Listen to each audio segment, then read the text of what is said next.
Greetings, brothers and sisters in Christ. We come to the Ascension of the Lord, this sometimes baffling, confusing, but very important part of our faith.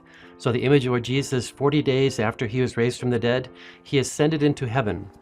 And to begin with, there's a sense that Jesus' body ascending into heaven gives us a sense of hope and an image of what is to come for us also. So we have a destiny that is beyond this world. We were made for something beyond this world. And not just our soul and our spirit, but also our body is made for something more. And so a theology of the body is so important to understand the great gift that God gave us in our body. So the fact that Jesus ascended in a bodily human form is important to us.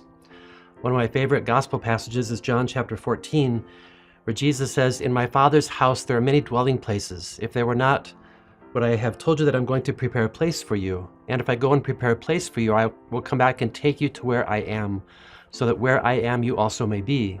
Where I am going, you know the way." There's a sense that I love that image because it gives us a practical view that we get to be with the Lord forever. Sometimes, though, it's important to remember that heaven is not so much a place as a way of being. Heaven is a relationship.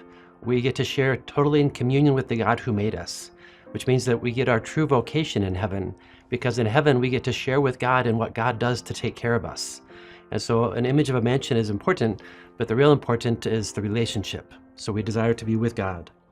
The opening collect for today's feast says, "Where the head has gone before in glory, and Jesus is our head, the body, the church, which is us, we are called to follow in hope." And so this is a year of hope. So we look at what Jesus has done, and in hope we desire to go with him. Now, a key to understanding this for me is to understand the Jewish sense of heaven and earth. Here in the West, here in the United States, we're formed by a Greek view of heaven and earth. So not to get too philosophical for you, but for the Greeks, there's a big difference between spirit and body. And for the Greeks, heaven is like an escape from the body. And so spirit is held as something higher above. And so the body is something to be put aside. The Jewish vision is very different. In the Jewish vision of heaven and earth are much closer than we imagine. They interpenetrate each other. They interact with each other.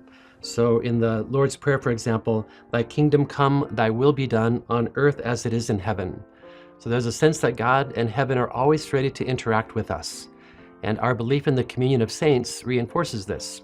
The saints are not far away just watching us, but they are our brothers and sisters, and they're ready to intercede for us at any moment. And so we call upon them, and they're always around us, ready to help us.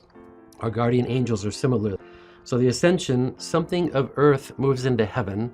What will happen on Pentecost is something of heaven will move into earth. That interpenetration is what is always happening with our God.